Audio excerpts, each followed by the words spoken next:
Hello dear students, once again welcome back to our channel Gyan lab. आप लोगों के request करने पर मैं आज लेकर आई हूँ रिप्रोडक्शन इन एनिमल्स वाले चैप्टर के वेरी इंपॉर्टेंट एमसीक्यूज। आप लोग पूछो उसके पहले ही मैं बता देती हूँ कि ये जो एमसीक्यूज है ये फार्मेसी वाले स्टूडेंट्स यानी एमएसटी सीईटी वाले स्टूडेंट्स के लिए भी है और नर्सिंग सीईटी स्टूडेंट्स के लिए भी है, क्योंकि नर्सिंग सीईटी एग्जाम में भी आपको सेम एमसीक्यूज आते हैं जो एमएसटी सीईटी के एग्जाम्स में पूछे जाते हैं। आज के एमसीक्यूज जैसे ही मैं आपको दिखाऊंगी वैसे ही आपको आंसर्स नीचे कमेंट करना स्टार्ट करना है और आंसर कमेंट करने के साथ साथ आपको अपने साथ एक पेपर या बुक लेकर बैठनी है और बुक में आपको लिखते जाना है कि आपका क्वेश्चन नंबर 1 राइट था, क्वेश्चन नंबर 2 राइट था, क्वेश्चन नंबर 3 राइट था या जो भी था, क्योंकि वीडियो के एंड में सबको ऑनेस्टली आंसर्स कमेंट करने पड़ेंगे कि आपके टोटल कितने क्वेश्चंस आज राइट थे और कितने क्वेश्चंस रॉन्ग थे। सीईटी एग्जाम के प्रिपरेशन का एक सबसे इंपॉर्टेंट रूल ये है सेल्फ एनालिसिस। सेल्फ एनालिसिस करने से आपको पता चलता है कि आप कितने पानी में हो और अभी आपको और कितने एफर्ट्स लगाने की जरूरत है, क्योंकि जब आपको पता चलेगा कि आपका कोई टॉपिक अभी प्रिपेयर्ड नहीं है तो आप उस टॉपिक को प्रिपेयर करोगे और फिर सेम एमसीक्यूज आप अपीयर करोगे तो कॉन्फिडेंस भी बूस्ट होगा, टॉपिक भी क्लियर हो जाएगा। तो ये मत सोचो कि अगर आपके सिर्फ 7 एमसीक्यू राइट जा रहे हैं या 8 एमसीक्यू राइट जा रहे हैं तो यू आर नॉट प्रिपेयर्ड, ऐसा नहीं है। आपके पास अभी भी टाइम है, आप अभी भी और अच्छी तरीके से प्रिपरेशन कर सकते हो। आपको सिर्फ एक चीज करनी है, दैट इज मेक श्योर कि आप चैप्टर्स रीड करो, वन शॉट वीडियोस देखो और एमसीक्यू प्रैक्टिस चालू रखो। चलो, without wasting any more second, let's start with our session, क्योंकि चैप्टर नंबर 2 जो है इसका वेटेज काफी ज्यादा हेवी है। चैप्टर नंबर 2 से आराम से 6 से 7 क्वेश्चंस सीईटी एग्जाम में पूछे जाते हैं, तो इसीलिए इस चैप्टर को हम ऑप्शन में तो बिल्कुल नहीं छोड़ सकते। तो let's start with our today's MCQ. ये रहा आपका आज का पहला question. What is true about cleavage of zygote in human beings? Cleavage process मतलब क्या होता है? Cell division. ये हमारा जाइगोट है। जब ये जाइगोट सेल डिवीजन करना स्टार्ट करता है तो अंदर ही अंदर 1 से 2 सेल, 2 से 4 सेल्स, ऐसा हमको सेल डिवीजन देखने मिलता है। अब हमने क्लीवेज प्रोसेस के बारे में कुछ पढ़ा था कि क्लीवेज प्रोसेस या तो कंप्लीट क्लीवेज होता है जिसको हम बोलते हैं होलोब्लास्टिक क्लीवेज, या तो कभी कभी पार्शियल क्लीवेज भी होता है जिसको हम मीरोब्लास्टिक क्लीवेज बोलते हैं। लेकिन ह्यूमंस में होलोब्लास्टिक क्लीवेज होता है, यानी कि कंप्लीट जाइगोट गेट्स डिवाइडेड। और मीरोब्लास्टिक मतलब क्या होता है? पार्शियल क्लीवेज, यानी कि यहाँ पर थोड़ा सा पार्ट डिवाइड नहीं होता है, ये योग के फॉर्म में स्टोर हो जाता है। तो ये बर्ड्स में हमको देखने मिलता है और ये ह्यूमंस में देखने मिलता है। तो ह्यूमंस का क्लीवेज कौन से टाइप का आएगा? Yes, correct. सो इस क्वेश्चन का राइट आंसर है ऑप्शन नंबर ए। ओके, चलो फटाफट अपनी नोटबुक में लिख के लो। Your first question is right. जिसका राइट है राइट लिखेगा, जिसका रॉन्ग है रॉन्ग लिखेगा। और जो जय माता दी के भरोसे था, आप अपना आंसर लिख लो नीचे। ओके, चलो next question, try to answer this, come on. क्या पूछा गया है हमको यहाँ पर? During third stage of parturition. सबसे पहली बात तो पार्चुरेशन वर्ड मतलब क्या होता है? Child delivery. तो चाइल्ड डिलीवरी 3 स्टेजेस में डिवाइडेड है। पहला स्टेज है डायलेशन स्टेज, दूसरा स्टेज है एक्सपल्शन स्टेज और तीसरा स्टेज है आफ्टर बर्थ। तो जो तीसरा स्टेज है, थर्ड स्टेज में हमको स्पेसिफिकली क्या देखने मिलता है? एक्सपल्शन स्टेज में फीटस बाहर आता है और जो थर्ड स्टेज है आफ्टर बर्थ, इसमें क्या होता है कि आपका यूटेरस जो इतने टाइम से कॉन्ट्रैक्ट हो रहा था, अभी अचानक से तो कॉन्ट्रैक्ट होना नहीं रुक जाएगा, कॉन्ट्रैक्शन तो थोड़े टाइम तक चालू ही रहते हैं। तो जब आपका फीटस बाहर आ जाता है तो फीटस के साथ जो प्लेसेंटा कनेक्टेड रहता है, धीरे धीरे धीरे 10 से 15 मिनट में वो प्लेसेंटा भी बाहर आ जाता है। तो उसको हम बोलते हैं आफ्टर बर्थ, यानी कि after the delivery of the baby the placenta separates from the uterus and it comes out. और जब वो प्लेसेंटा बाहर आता है तो उसको हम बोलते हैं कि दिस इज आफ्टर बर्थ। तो यहाँ पर आंसर क्या आएगा बताओ? प्लेसेंटा बाहर आ जाएगा, प्लेसेंटा के साथ साथ अम्बिलिकल कॉर्ड कनेक्टेड था तो umbilical cord also comes out. तो यस माय डियर स्टूडेंट्स, आपका आंसर करेक्ट है जिन्होंने ऑप्शन नंबर सी कमेंट किया है, राइट। चलो नेक्स्ट क्वेश्चन पे जाते हैं। The secondary oocyte is in arrested stage and does not undergo meiotic division until। अब ये बहुत इंटरेस्टिंग क्वेश्चन है, ये मैंने वन शॉट लेक्चर्स लेने के टाइम पे बहुत बार फोकस करके पढ़ाया है। हमारा जो सेकेंडरी oocyte है ये अरेस्ट हो जाता है। कौन से स्टेज में अरेस्ट हो जाता है? पहले तो जब मियोसिस 1 चालू था तो मियोसिस 1 के स्टेज में ये प्रोफेज में अटक गया था, है ना, प्रोफेज के डिप्लोटीन वाले फेज में अटक गया था। फिर जब प्यूबर्टी आई तो एफएसएच हार्मोन बना और एफएसएच हार्मोन के वजह से इसका मियोसिस 1 कंप्लीट हो गया, लेकिन फिर ये मियोसिस 2 में अटक गया क्योंकि इसके पास सेंट्रियोल्स नहीं है। मियोसिस 2 का जो मेटाफेज वाला स्टेज है वहां पर ये अटक जाता है, इसके सारे क्रोमोसोम सेंटर में आके अटक जाते हैं। अब इसके पास सेंट्रियोल्स नहीं है तो ये आगे का काम नहीं कर सकता, it gets arrested at metaphase. अब ये आगे अगर इसको सेल डिवीजन करना है तो यहाँ पर स्पर्म आना पड़ेगा, क्योंकि जब स्पर्म एग के पास आएगा तो स्पर्म अपने सेंट्रियोल्स एग को डोनेट करेगा और इस सेंट्रियोल की मदद से, मतलब स्पर्म के पास जो सेंट्रियोल्स हैं वो हमारे फीमेल के अंडे के पास जाएंगे और ये सेंट्रियोल की मदद से स्पिंडल फाइबर बनेगा और हमारे एग का मियोसिस 2 कंप्लीट होगा।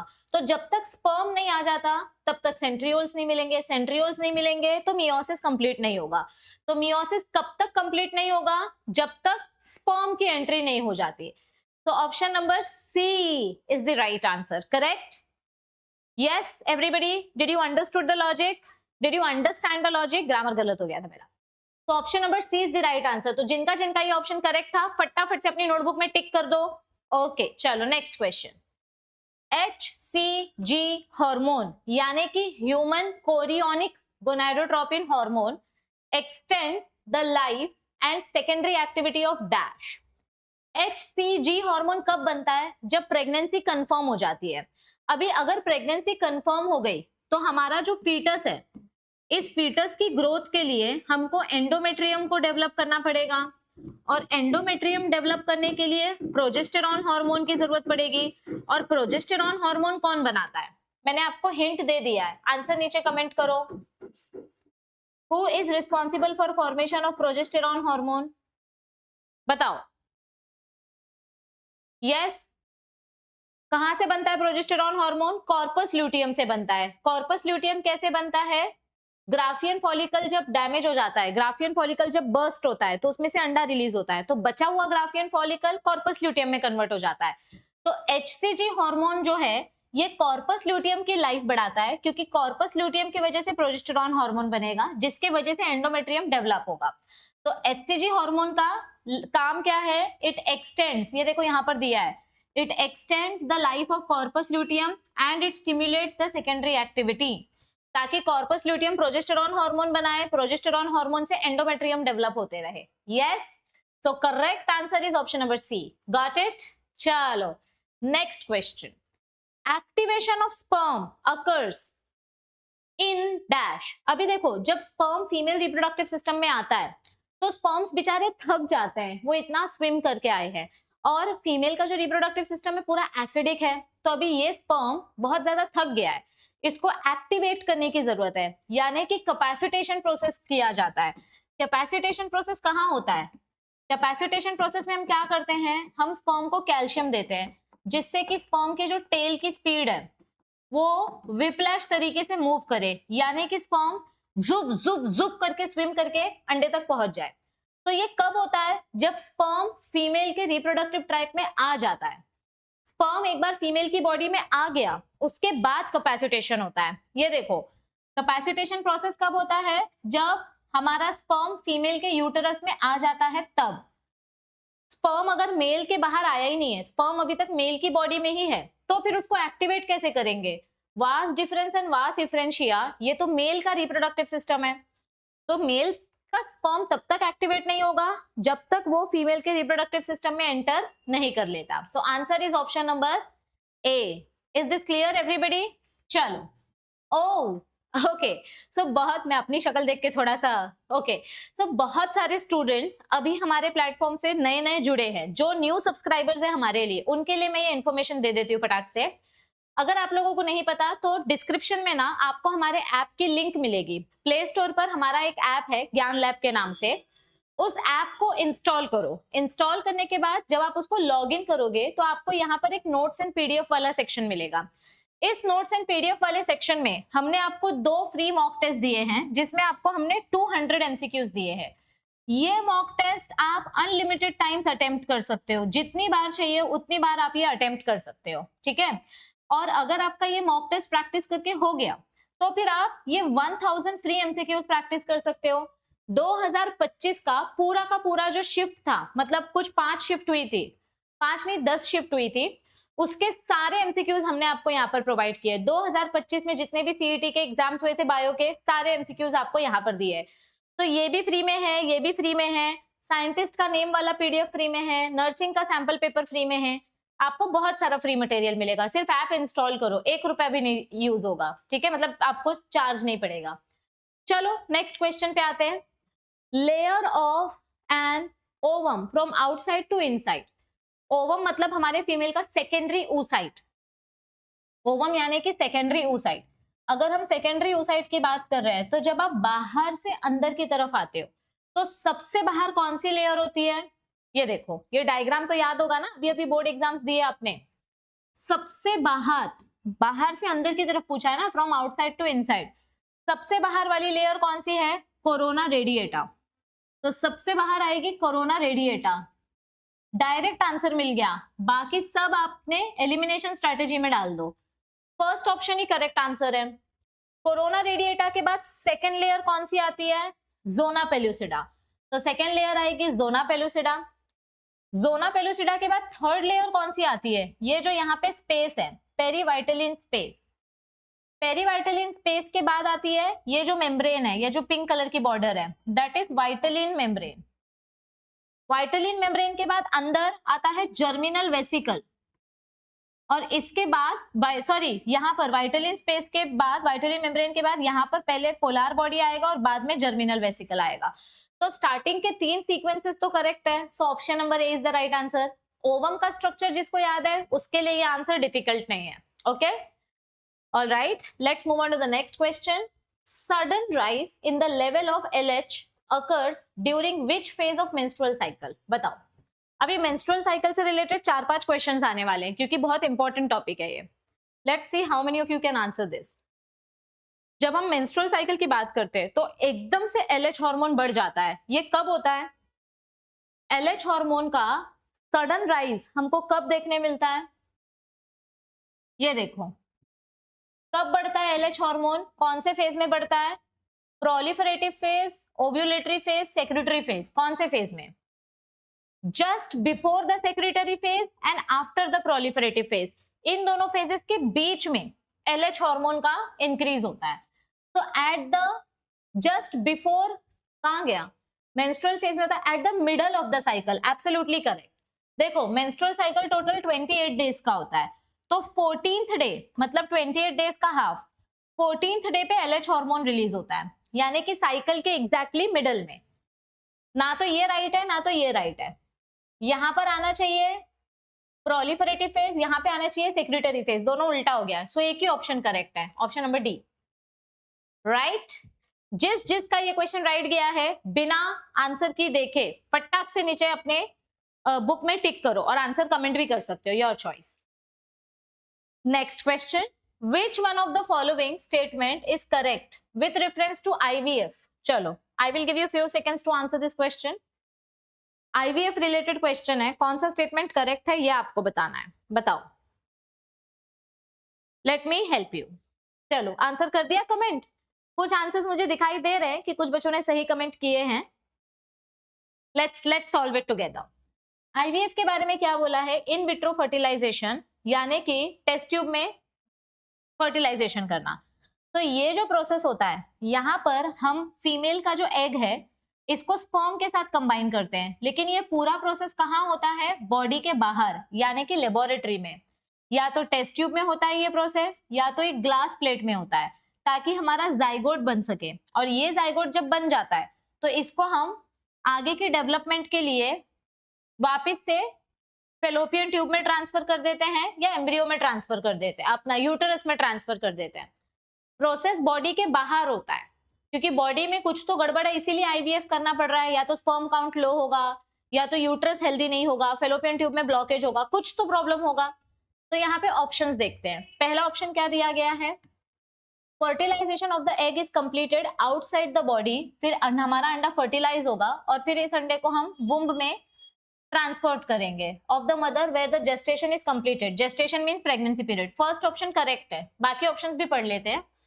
Fertilisation of the egg is completed if the female genital tract, नहीं गलत है, फर्टिलाइजेशन बॉडी के अंदर नहीं होगा, बॉडी के बाहर होगा, इसीलिए तो इसको इन विट्रो बोलते हैं।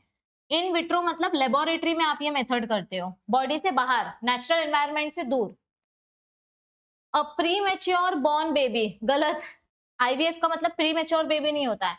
Fertilisation of the egg and growth of the embryo is completed in a large test tube, यहां तक आंसर करेक्ट था, लेकिन एम्ब्रियो का ग्रोथ टेस्ट ट्यूब में नहीं होता, इतना बड़ा टेस्ट ट्यूब नहीं है अपने पास कि उसमें हम बच्चा ग्रो करेंगे, बच्चे की ग्रोथ मदर के यूट्रस में ही होगी। ओके, सो सारे ऑप्शंस गलत है, सिर्फ फर्स्ट ऑप्शन करेक्ट है, only first option is correct, right. चलो नेक्स्ट क्वेश्चन देखते हैं। Which of the following is the correct match of sexually transmitted disease with its pathogen? आप लोगों को पता होना चाहिए, सेक्सुअली ट्रांसमिटेड डिजीज को हम वेनेरियल डिजीज भी बोलते हैं या रिप्रोडक्टिव ट्रैक्ट इन्फेक्शन भी बोलते हैं। अपने सिलेबस में हमने 2 सेक्सुअली ट्रांसमिटेड डिजीज के बारे में पढ़ा है, सिफिलिस एंड गोनोरिया, और उसके कॉजेटिव एजेंट भी हमने पढ़े हैं। तो बताओ फटाफट से क्या आएगा आंसर। यस, बताओ कौन सा मैच करेक्ट है। ये चैप्टर नंबर 10 में हमने पढ़ा है, एंटमीबा हिस्टोलिटिका की वजह से हमको अमीबियासिस होता है, गोनोरिया नहीं होगा, तो ये वाला तो ऑप्शन गलत है। सिफिलिस हर्पिस सिंप्लेक्स वायरस की वजह से नहीं होता है, गोनोरिया क्लेमिडिया की वजह से नहीं होता है, सो एक ही ऑप्शन करेक्ट है। Syphilis occurs because of treponema pallidum, gonorrhoea occurs because of neisseria gonorrhoeae, तो एक ही ऑप्शन करेक्ट है, ऑप्शन नंबर ए। 9 क्वेश्चंस हो गए, जिसने जिसने राइट आंसर दिए हैं अपनी बुक में टिक करो, लास्ट में आपको वीडियो के नीचे कमेंट करना है। Next question, not last but next question. Some important events in the human reproductive cycle are given below, मतलब ये मेंस्ट्रुअल साइकिल वाला क्वेश्चन है।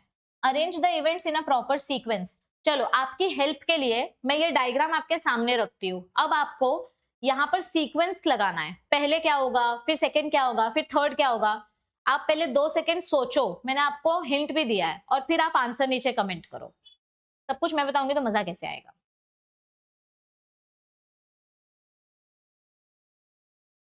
किया कमेंट? चल मैं हेल्प करती हूँ। सबसे पहला इवेंट हमको क्या दिखाई दे रहा है, एफएसएच सेक्रेट होता है। सबसे पहला इवेंट एफएसएच का सेक्रीशन है, growth of the follicle, sudden increase in the LH, growth of, okay, तो पहला स्टेप तो एफएसएच आएगा, एफएसएच हार्मोन बनेगा सबसे पहले, तो option number A will be the first answer. बाकी दोनों ऑप्शंस एलिमिनेट कर दो, या तो आंसर ए है या तो आंसर डी है, ठीक है।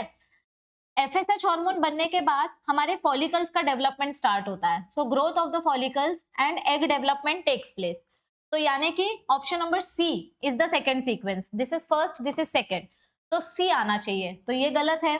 और एक ऑप्शन चेक करते हैं, फॉलिकल्स के डेवलपमेंट के बाद ओव्यूलेशन होगा, यानी ग्राफियन फॉलिकल फटेगा, तो ये अपना स्टेप नंबर 3 होना चाहिए। फॉलिकल डेवलप हो गया ना, अब फॉलिकल फटेगा, तो यहाँ पर डी आना चाहिए, ACE। अच्छा सॉरी, फॉलिकल फटने से पहले LH हार्मोन बनेगा ना,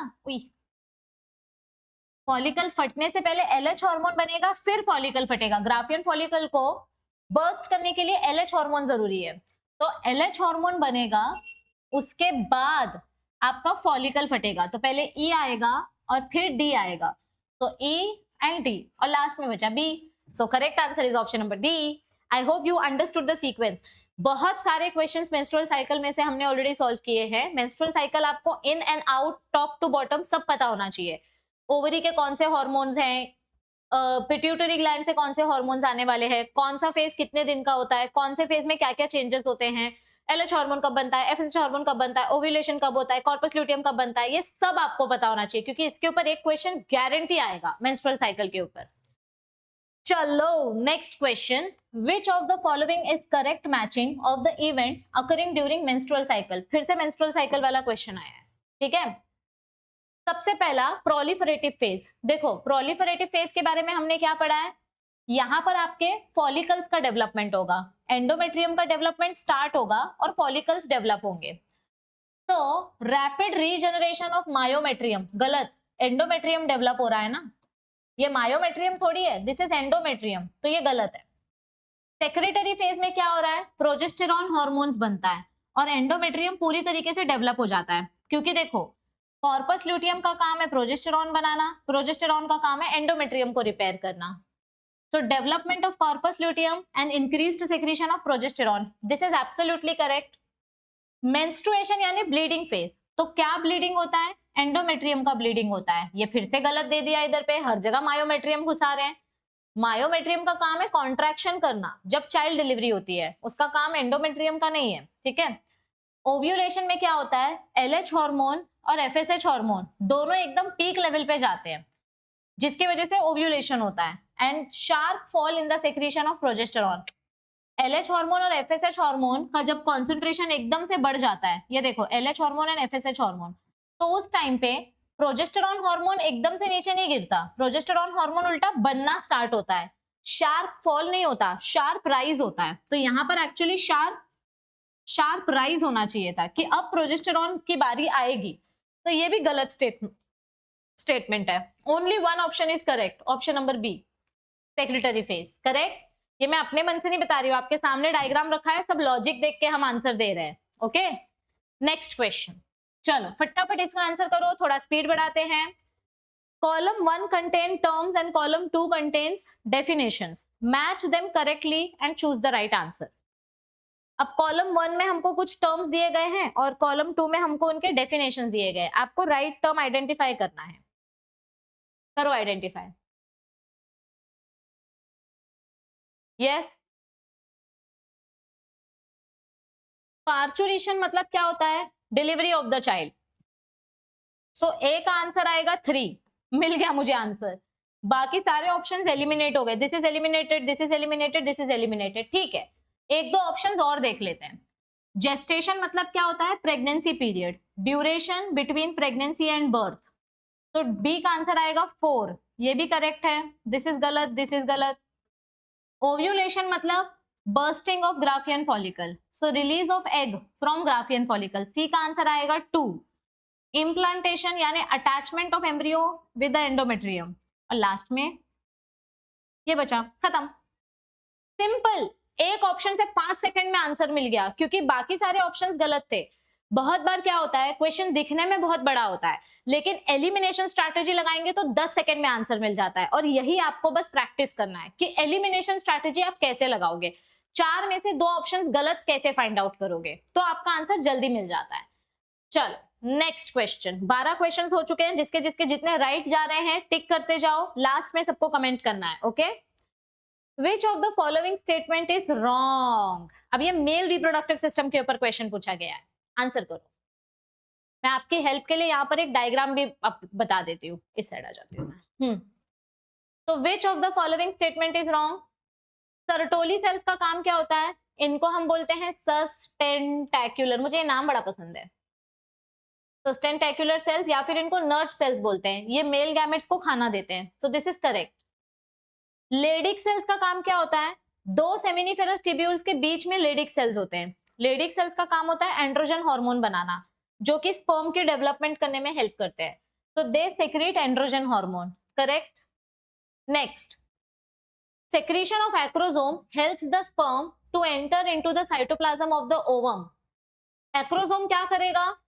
एक्रोसोम की वजह से स्पर्म अंडे तक अंदर जा पाता है. This is also correct. ये वाला स्टेटमेंट भी करेक्ट है. लास्ट स्टेटमेंट क्या दिया है? Secondary spermatocytes are diploid. आप मुझे देख के बताओ. ये प्राइमरी स्पर्मेटोसाइट है, मियोसिस 1 हुआ तो मियोसिस 1 से सेकेंडरी स्पर्मेटोसाइट बना. क्या ये डिप्लॉयड है? Now you are smart enough to answer. तो option number D is your answer. Right. It is not diploid, it is haploid. चलो नेक्स्ट क्वेश्चन.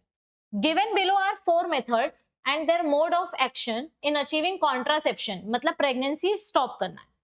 तो select the correct match with 4 options that follow. चलो फटाफट इसका answer बताओ. क्या आएगा? Match करो और बताओ जल्दी जल्दी.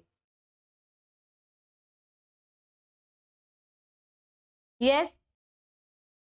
क्या आएगा बताओ. देखते हैं. चलो मैच करते हैं फटाफट से. सबसे पहले सिंपल कॉन्डम के साथ स्टार्ट करते हैं. यहां पर क्या होता है? इट्स अ रबर शीट जो स्पर्म को ब्लॉक कर देता है, मतलब फीमेल के रिप्रोडक्टिव ट्रैक में एंटर करने नहीं देता. तो it prevents sperm reaching cervix, ये स्पर्म को सर्विक्स तक नहीं जाने देगा। तो बी का आंसर आएगा 1, जो सिंपल है मैं वो याद करवा रही हूँ। ओके, तो बी का आंसर आएगा 1।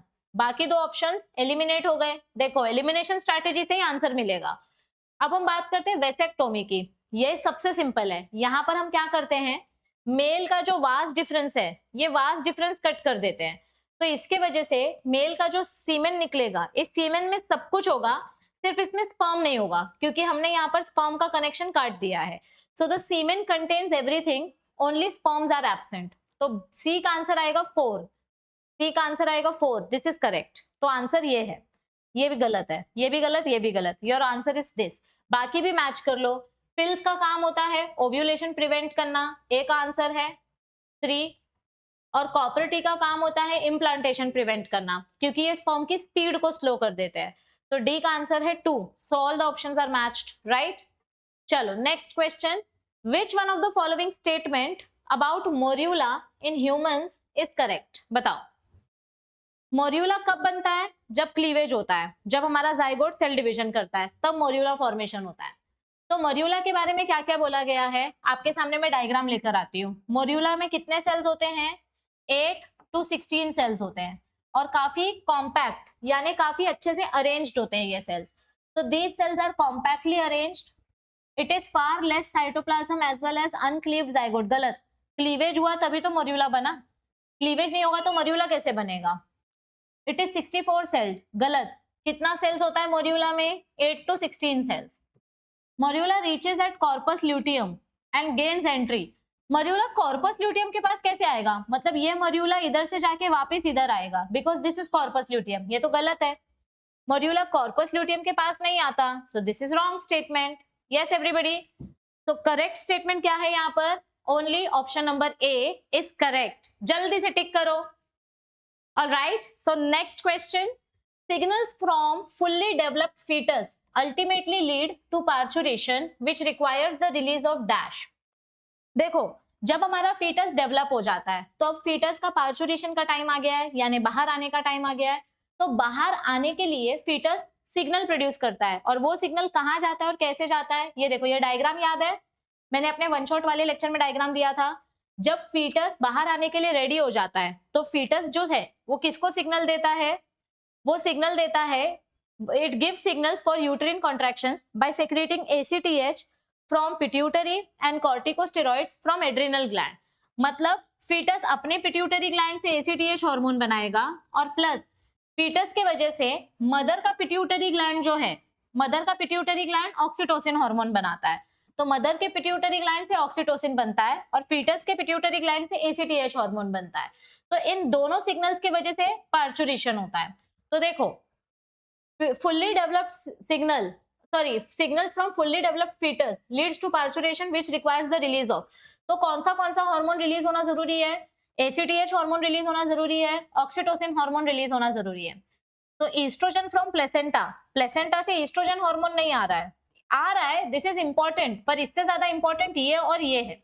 ओके, ऑक्सीटोसिन फ्रॉम मदर का pituitary gland, this is correct. Oxytocin from foetal का पिट्यूटरी ग्लैंड, फीटस के पिट्यूटरी ग्लैंड से ACTH बनता है, मदर के पिट्यूटरी ग्लैंड से ऑक्सीटोसिन बनता है। ये मदर का पिट्यूटरी ग्लैंड है, ये फीटस का पिट्यूटरी ग्लैंड है। प्रोजेस्टेरॉन फ्रॉम मदर नहीं, so only option number B is correct. Okay, placenta से ईस्ट्रोजन रिलीज होता है, बराबर है, लेकिन सिर्फ ईस्ट्रोजन से कॉन्ट्रैक्शन होगा क्या? नहीं, क्योंकि मेन कॉन्ट्रैक्शन हार्मोन ऑक्सीटोसिन है। ऑक्सीटोसिन का नाम है बर्थ हार्मोन, इसके बिना डिलीवरी हो ही नहीं सकती, इसीलिए correct answer will be option number B, right. चलो next question. In human female the blastocyst is dash. अब ब्लास्टोसिस्ट के बारे में हमको क्या बोला है? ये देखो, हमारा जो ब्लास्टोसिस्ट है ये 6-7 डेज तक पूरा तरीके से डेवलप हो जाता है, और अब ये एंडोमेट्रियम के अंदर घुसने के लिए रेडी है। So it forms placenta even before implantation। मतलब ब्लास्टोसिस्ट से प्लेसेंटा बनता है क्या? गलत। बिना इम्प्लांटेशन के प्लेसेंटा कैसे बनेगा? प्लेसेंटा अंदर आएगा, उसके बाद फीटस अंदर आएगा, उसके बाद प्लेसेंटा बनेगा ना। फीटस अंदर आया ही नहीं है तो प्लेसेंटा कहां से बनेगा? It gets implanted into uterus within 3 days of ovulation. मतलब अंडा बाहर आते ही इम्प्लांटेशन हो गया, ऐसे कैसे होगा? इम्प्लांटेशन होने के लिए कम से कम 7-8 दिन लगते हैं. दिस इज गलत. It gets implanted in the endometrium by trophoblast cells. Now this is correct statement. यहाँ पर हमको ट्रोफोब्लास्ट के सेल्स देखने मिल रहे हैं. ट्रोफोब्लास्ट के सेल्स जब है सिंसिशियो ट्रोफोब्लास्ट बन जाते हैं ऐसे फिंगर्स जैसे, तो वो एंडोमेट्रियम में खड्डा करते हैं और एंडोमेट्रियम के अंदर घुस जाते हैं. Only one statement is correct, right? Okay, last 3 questions. Come on, buck up. Which of the following are correct events of embryonic development? जब हम एम्ब्रियो डेवलपमेंट की बात करते हैं तो एम्ब्रियो डेवलपमेंट में हमको क्या क्या देखने मिलता है? पहले ब्लास्ट्यूला बनेगा, फिर उसका इम्प्लांटेशन होगा और फिर उसमें ऑर्गन्स फॉर्म होंगे, जर्म लेयर बनेगी और ऑर्गन्स बनेंगे. तो ये तीनों स्टेजेस होते हैं प्रेगनेंसी के टाइम पे, राइट?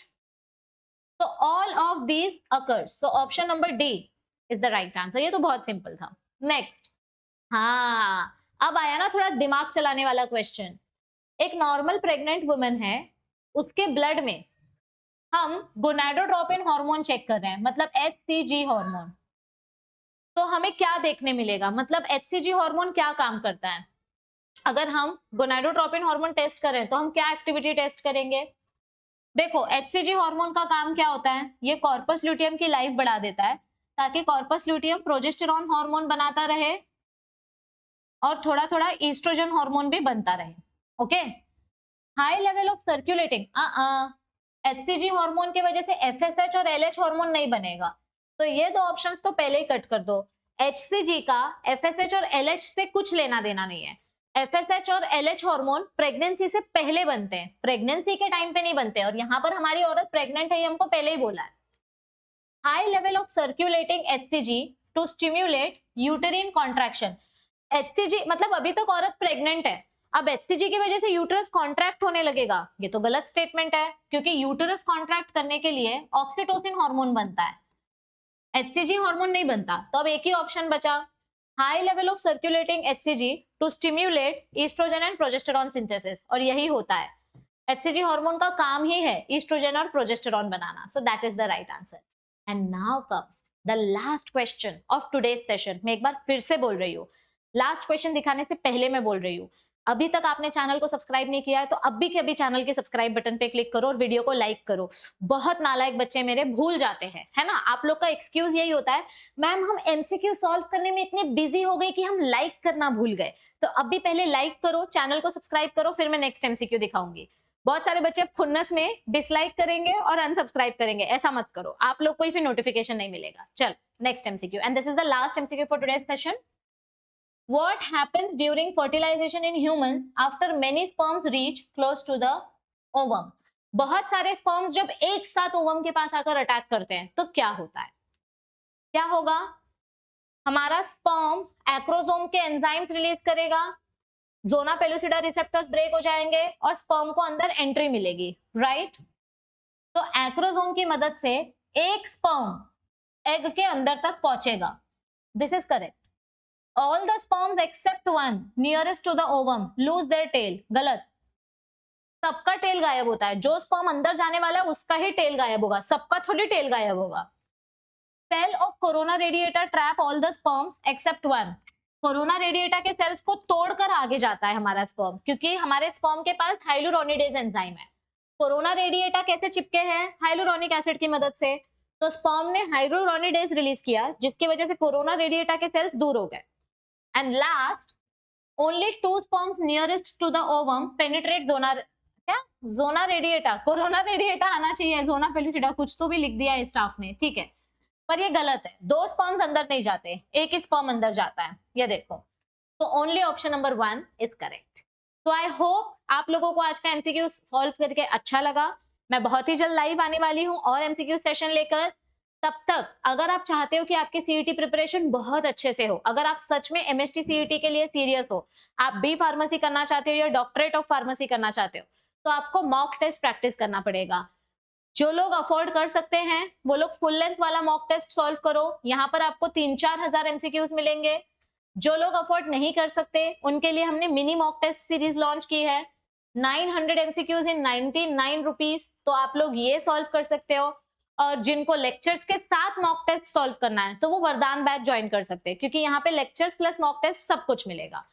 आई होप आप लोगों को मजा आ रहा है, आप लोग अच्छे से पढ़ाई कर रहे हो, मन लगा के पढ़ाई कर रहे हो, क्योंकि अब आपके पास सच में बहुत कम टाइम बचा है। मैं कोशिश करूंगी जितना हो सके उतनी आपकी हेल्प करूं, लेकिन आपको भी अपने लिए सीरियस होना पड़ेगा। सो मेक श्योर कि आप इस चैनल को सब्सक्राइब करके अपने फ्रेंड्स के साथ इस वीडियो को शेयर करो, वीडियो के नीचे कमेंट करो, लाइक करो, और मुझे बताओ कि मैं नेक्स्ट चैप्टर लाऊं कि नहीं लाऊं, कंटिन्यू करूं कि नहीं करूं, जल्दी जल्दी बताओ। Till then stay tuned, see you soon.